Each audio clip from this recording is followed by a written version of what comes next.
Le prophète alayhi salatu wassalam, il disait à Abu Bakr et à Omar, si vous voyez Ouais, une personne qui s'appelle Ouais, allez le voir et demandez-lui de demander pardon à Allah pour vous. Regardez, subhanallah. Si vous voyez Ouais, allez le voir et demandez, dites-lui que le prophète alayhi salatu wassalam lui passe le salam. Dites-lui que le prophète lui passe le salam et demandez-lui d'invoquer Allah pour vous, qu'il demande à Allah de vous pardonner. Omar, toute sa vie, il l'a cherché. Wallahi, toute sa vie, Omar ibn Khattab, il a cherché Ouais al-Qarani. Il l'a vu à la fin de son califat, quelques années avant de mourir. Quand il l'a vu, il l'a trouvé. L'histoire, elle est longue. Il lui dit, est-ce que c'est toi, Ouais? Ouais lui dit, non, qu'est-ce que tu me veux? T'es qui? Il dit, moi, je suis Omar ibn Khattab. Il dit, qu'est-ce qu'il y a? Et il lui dit, le prophète, il m'a dit tout cela, tout cela. Ouais, il commence à pleurer. Il lui dit, pourquoi il a dit ça? Qu'est-ce que j'ai fait? Et il lui dit, le prophète, il nous a dit, si on te voit que tu demandes pardon à Allah, et que tu avais la peste et que tu as été guéri, excepté la taille d'une pièce dans ton dos, parce que tu avais une mère et que tu as été bon envers elle. Ouais al-Qarani, à l'époque du prophète, alayhi salatu wassalam, il était croyant.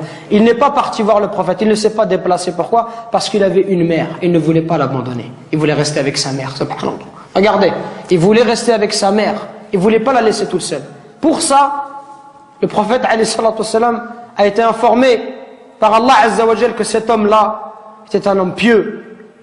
Et Omar, il est parti le voir et il lui a dit, et Ouais, il lui a dit, moi, je vais demander pardon pour toi. Toi, tu es Omar ibn Khattab, je vais demander pardon à Allah pour toi. Il lui dit, oui, tu demanderas pardon à Allah pour moi. Pour vous montrer la valeur des parents.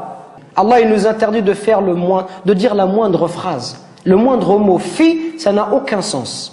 Ça n'a pas de sens. Fi, c'est une onomatopée. C'est un son. C'est un mot qui est composé de 2 lettres. C'est le mot le plus petit en arabe. C'est pour vous dire que si tu n'as pas le droit de faire à ton père, celui qui fait des phrases entières et qui lui dit tu m'as jamais rien appris, tu m'as jamais rien donné, et qui se plaint, ça c'est encore pire. Regardez, à travers ce dua, on retrouve la miséricorde. Ceux qui bénéficient, qui doivent bénéficier de notre bon comportement et de notre miséricorde, ce sont nos parents en premier, notre père et notre mère.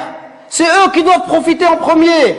Nous aujourd'hui avec les frères, on est masha'Allah. Un frère te dit viens, emmène-moi à Anvers, tout de suite tu l'emmènes à Anvers. Emmène-moi à Bruxelles, tu l'emmènes tout de suite. Par contre ton père te dit viens me rendre un service, tu lui dis j'ai pas le temps, ya abi, demain, après-demain.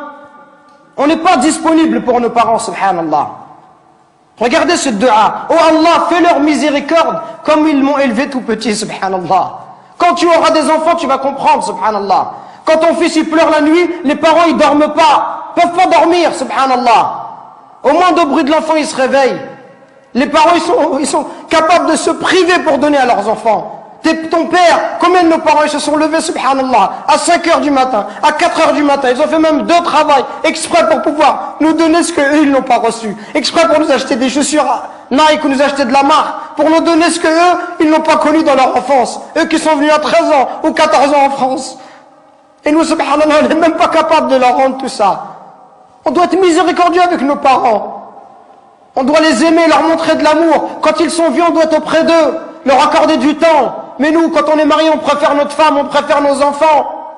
Même le pauvre, certain, si sa femme elle va se disputer avec ses parents, il va toujours prendre le parti de sa femme, subhanallah. Il va faire des cadeaux à sa femme, mais jamais à sa mère. Il va emmener sa femme, il va jamais emmener sa mère. Pourquoi est-ce qu'on est comme ça? Parce que notre cœur, il est devenu dur. Al-Hassan al-Basri, rahimahullah, le jour où sa mère elle est décédée, il pleurait. On lui dit, ya Hassan, t'es un imam et tu pleures.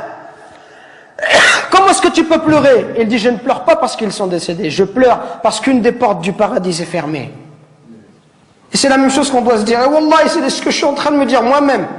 Qu'on parle, conférence après conférence, khutbah après khutbah, et on dit comportez-vous bien, comportez-vous bien. Et wallah, on est insouciant avec nos parents. Jusqu'au jour où nos parents vont mourir, et là on dira subhanallah, j'aurais voulu faire le bien, j'aurais voulu rester auprès d'eux, j'aurais voulu les accompagner, j'aurais voulu les consoler, j'aurais voulu les aider comme ils m'ont aidé, leur donner comme ils m'ont donné, patienter avec eux comme ils ont patienté avec moi.